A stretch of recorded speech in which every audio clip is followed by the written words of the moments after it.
పట్టించుకోవాలి.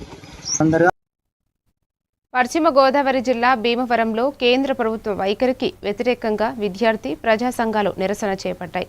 ఎంఆర్ఓ కార్యాలయం నుంచి ప్రకాష్ చౌక్ వరకు ర్యాలీ నిర్వహించి శాంతియుతంగా ఆందోళన చేశారు. ఢిల్లీలో విద్యార్థులపై లాఠీచార్జ్ను ఖండిస్తూ పరీక్షా పేపర్ లీకేజీలకు బాధ్యత వహిస్తూ కేంద్ర విద్యాశాఖ మంత్రి ధర్మేంద్ర ప్రధాన్ రాజీనామా చేయాలని ఎస్ఎఫ్ఐ ఏఐఎస్ఎఫ్ నేతలు డిమాండ్ చేశారు. స్పందించకుండా ఈ రోజు మేము ప్రభుత్వంగా మాట్లాడుకొని చెప్తామంటున్నారు. ఈ రోజు వరకు చనిపోయిన 22 మంది కుటుంబాలను ఎందుకు మీరు కలవలేకపోతున్నారు?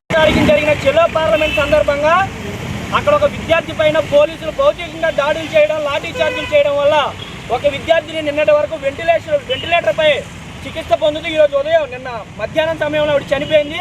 వాళ్ళని శిక్షించి దీనికి నైతికంగా బాధ్యత వహిస్తూ ఈ దేశంలో జరుగుతున్న ఈ పోరాటాలకి, నిరసన కార్యక్రమాలకి ముఖ్య కారణం నీట్ పేపర్ల లీకేజే.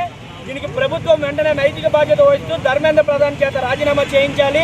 బంధువుల భాగంగా ఎస్ఎఫ్ఐ, ఏఐఎస్ఎఫ్ అలాగే ఐసా వంటి సంఘాలతో ఈరోజు బంద్ నిర్వహించుకుంటా ఉన్నాం. ముఖ్య ఉద్దేశం రోజు లక్షలాది మంది విద్యార్థులు నీట్ పరీక్షలు రాస్తూ ఉంటే ఎప్పుడు కూడా లీకేజ్ జరుగుతూ ఉన్నాయి.